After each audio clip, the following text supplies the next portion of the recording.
Minimal sekali seumur hidup cobain kue ini, karena enak dan sangat lembut di dalam mulut. Campurkan semua bahan-bahannya, lalu aduk hingga tercampur rata. Kemudian masak sambil diaduk hingga mengental dan mendidih. Setelah mendidih, langsung angkat dan tambahkan margarin, aduk hingga merata, dan tutup adonan flanya.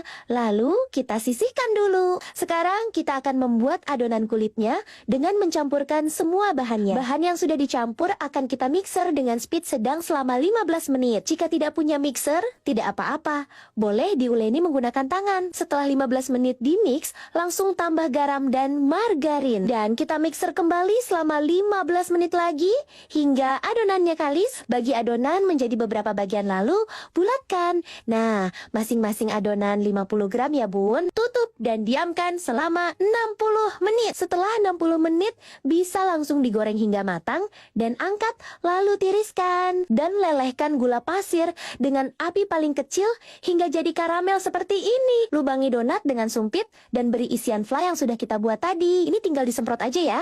Dan kita lumuri adonan di dalam lelehan karamel. Dan sisa kuenya aku oles buttercream dan aku tambahin meses coklat. Jadi satu resep ini jadi dua varian kue yang enak dan lembut, sangat gurih, manisnya pas, lumer dan cocok banget buat teman ngopi. Apakah bunda-bunda pernah membuat kue ini? Kamu gak bakal nyangka, ini cara baru masak chicken wings yang lagi viral. Di restoran harganya bisa mahal, padahal di rumah bikinnya super murah. Sering kan masak sayap ayam tapi rasanya gitu-gitu aja, atau ayamnya gak terlalu berbumbu. Nah, ini cara mengolahnya. Potong 2 sayap ayam, marinasi dengan daun bawang, jahe, arang masak atau cuka, kecap asin, saus tiram, dan sedikit tepung kanji. Ini kunci biar renyah. Semua bahan diaduk supaya merata. Goreng ayam sampai matang lalu sisihkan. Kentang dikukus sebentar lalu ditumis sampai kecoklatan. Masukkan ayam, tambah mentimun, lalu bumbui parsley, garlic, salt. Aromanya wangi, rasanya gurih, simple tapi beda. Kalau kamu suka resep simple tapi enak kayak gini, simpan dan coba buat di rumah ya. Jangan lupa kasih like biar aku terus semangat untuk sharing resep. Eits, jangan di skip deh ide jualan yang satu ini. Cemilan ini tanpa daging loh, teksturnya tetap garing di luar dan lembut di dalam. Biasanya dikasih bumbu kering gurih pedas atau sambal cocolan. Mari kita buat otak-otak goreng dos. Step pertama kita bikin dulu nih biangnya dari tepung terigu, air, bawang putih bubuk, penyedap, garam, dan merica. Ini masak dulu sampai matang dan mengental ya. Kalau sudah menggumpal seperti ini dinginkan dulu. Baru deh kita uleni adonan tepung ke tepung tapioka, tambahkan telur dan irisan daun bawang. Next kita bentuk melonjong seperti ini ya guys. Kalau sudah dibentuk semua adonannya, baru deh kalian panaskan air dan rebus adonannya sampai mengambang. Sisihkan, setelah itu siap kita goreng. Supaya otak-otaknya nggak meledak, kalian gunakan api yang sedang dan masukkan adonannya selagi minyak hangat ya. Sajikan deh dengan bumbu pedas gurih. Jamin pasti banyak yang ketagihan dan nambah lagi. Follow gue untuk sebentar lainnya guys. Pede gue kalau disuruh jual takoyaki. Karena menurut gue takoyaki terenak bukan Gindako, tapi ini buatan gue sendiri.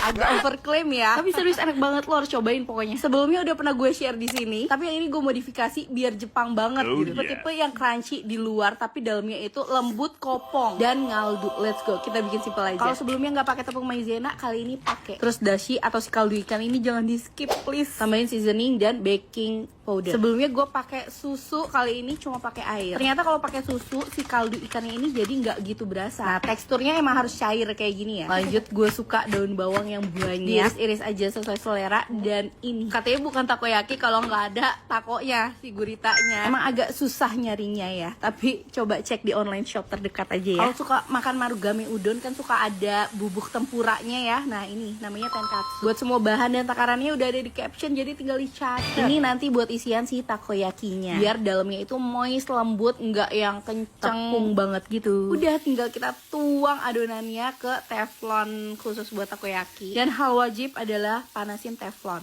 sampai bener-bener panas ya. Buat masaknya ini kita pakai api santai aja, sedang cenderung kecil. Tinggal masukin si takonya, daun bawang, terus tenkatsu. Udah tinggal kita puter persis kayak yang di video. Gue bingung nyebutnya kayak gimana, jadi liatin aja videonya ya. Kan kita puter setengah sisi tuh, terus kita tuang lagi adonannya. Terus udah tinggal kita balik lagi, kita puter lagi. Nah kalau ada adonan yang ada di pinggir-pinggirannya ini nih, tinggal kita masukin. Kalau di awal-awal emang kelihatannya kayak rebek ya, nggak bulat bagus gitu. Tapi trust the process aja, nanti dia lama-lama bakal kayak gini, mulus, bulat, kinclong. Sebenarnya dikira-kira aja sampai luarnya ini crunchy dan bisa diangkat kayak gini. Oh yes. Sedap. luarnya crunchy tapi dalamnya lembut dan kopong. Pas digigit di mulut tuh meleleh. Nah, buat sausnya ini juga jadi indikator penting si takoyaki ini enak atau enggak. Gampang banget resepnya, pokoknya udah ada di caption, jadi dibaca ya, dicatat. Ini sengaja gue bikin agak banyak karena buat stok. Kalau cuma buat satu porsi biasanya nggak gue panasin kayak gini, jadi tetap enak walaupun nggak dimasak dulu kayak gini. Udah tinggal tuang saus, kasih mayones dan sikat katsubushi. Pokoknya ini tuh dari